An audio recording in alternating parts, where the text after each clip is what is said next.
It's your boy DJ Akademiks, and now a few weeks ago, Charles Barkley made some statements, and it was pretty controversial to some. Now, what he said was that, unfortunately, within the black community, the standard of what being black is, what blackness is, you know how people be like, yo, nigga, you ain't black, or you ain't black enough, or you act like a white boy. Unfortunately, and this is what he said, unfortunately, the standards for what blackness is really dumbed down or really set by a bunch of dumb ass Negroes. Now, what he meant was that if you aren't acting like the lowest of the fucking low, if you don't show qualities of ignorance, illiteracy, and obvious mental retardation, you're pretty much not considered black enough. If you don't fucking co-sign the party line, you're not black enough. It's a you're either with us or against us mentality. Now, when I heard it, I'm like, I get what he was saying because I listened in context and I'm like, I kind of get it. However, when I really think of that whole thing, I summed it up like this. Unfortunately, the chants or the screams of the many outpowers or outnumbers the whispers of a few. So it becomes a mob mentality where it's definitely you're either with us or against us, which people know. Black people are like a monolithic group, which means if you aren't with the party line, you're clearly, obviously a sellout. You're tap dancing for the white man. And obviously you are a sellout and someone, or a sambo. That's what they like to say. But check this out, man, because any educated person, no matter what race you are, when you are given situations where you got to give your opinion about, or you have to take a strong stance, especially a stance that would consider you might be looting, you might be fucking protesting, and you might be taking other extreme measures, even boycotting businesses, you want to know the facts. Now, this time around, and I'm going to play the audio in a second, Charles Barkley came out again and he said, yo, hey, listen, man, I didn't know a lot of shit about this Darren Wilson / Mike Brown case until fucking today. I never knew that there's forensic evidence that show that Mike Brown, which no matter what you believe, nobody thinks the kid should have died, right? But there's forensic evidence that showed he kind of approached the police, right? When he was shot, he was approaching the police, right? And Charles Barkley was saying, hey, there was some evidence I didn't know about like that. I didn't know that there was an actual struggle within the car, and that's where a bullet was fired off. So he said, hey, in light of all of that, and he said, in light of my trust and my faith in the system, in the grand jury decision, in the you're gonna be judged by a jury of your peers, which not only means a bunch of niggas, but it definitely means a bunch of people within the community. He said, I trust that decision, and he then said the people that are fucking looting are scumbags. Now, I, for one, I've always said, because I've seen certain people and they're like, and this is a sad thing because people are so hypocritical. They want to say, hey, it's cool for everybody to be rioting, to be doing this, doing that, because they knew the system wasn't going to work. But then I'm like, yo, if you knew the system wasn't going to work, why the fuck did you wait for a decision? You'd be turning up since day one. Now, we all have some type of faith in the system because we have seen it work. We have seen it other times that we might have thought not work, but in a general sense, it works most of the time. Now, for the people that are like, oh yeah, this all is just to get us, that means you didn't clearly have any faith in the system because you already knew the outcome before it happened. So why the fuck are you waiting to do shit now? But yeah, man, listen, you guys check out what Charles Barkley had to say. Hey, you might agree with him, you might not, but hey, as I said, and there's one thing he said that I agree with is, before you get a strong opinion on it, make sure you're reading through all these grand jury testimonies. Yo, it's fucking thousands of pages. If you only got your information from fucking WorldStar, a couple Anderson Cooper videos, and also Don Lemon, right? And then you probably got your hatred for the police from maybe a Fox News clip that you saw, you're probably not that well informed. And I'm not even saying I'm that well informed, but hey, I would like to be. So check out what he had to say, and I'm sorry for this long spiel, but I definitely gotta let you guys know what's going on because hey, it's serious shit out here, man. And of course, the police are abusing their power in mass amounts, but it doesn't excuse us for ignorance or for us acting without knowing all the facts, or even us making our minds up without knowing all the facts.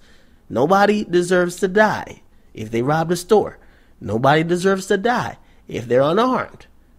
However, there's a lot of circumstances that could dictate the end results of many situations. So check out what he had to say. Get in the comment box. Make sure you guys like. Definitely subscribe. Listen and comment. holding up the success of black people. Can you clarify what you meant with that? Exactly what I said. You know, there's this perception, you know, we're talking about Russell Wilson. There's a faction of black people, you know, I grew up with these guys. When you try to do well in school, they tell you you're acting white. When you speak intelligent, they're telling you you're acting white. We should have more black kids speaking correctly. We should have more black kids going to college, getting great jobs. You know, part of the problem is we teach. That's one of the reasons I made the role model commercials. We tell blacks unless they can be entertainers or jocks, they're not successful. We can be doctors, lawyers, engineers, teachers, fire and policemen, but there's a perception among some black people, and I got more support now than I got negativity. I know some of the that's like them jackasses who are looting. Those aren't real black people. Those are scumbags. No, real black people, they're not out there looting. I just watched a great story on CNN where a bunch of folks, really amazing folks, wouldn't let them burn down an establishment. It was a great story. You know, I was in Philly this summer when I saw 4 black kids went in a store and left money when nobody was in the store. But unfortunately, the way the media portrays a lot of black people, we only put the negative black people on television, Mike. We don't put the good, hard-working black people. And that's what I said, and that's what I meant. There's a perception among some black people, you're not a thug, a hood rat. You don't wear your pants down by your ass. You're not black enough. And they always holding us back, plain and simple.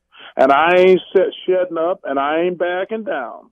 Well, and you never do. So since you brought up Ferguson, let's bring that up because we've been talking about it in the first hour of this show. Mm-hmm. Your reaction to the reaction in Ferguson. Now, not me as a white person, I see that as a reflection of black America's mistrust of white authority and the American judicial system. And I mean, to me, it was going to happen because there's just no trust out there. How did you see that whole situation?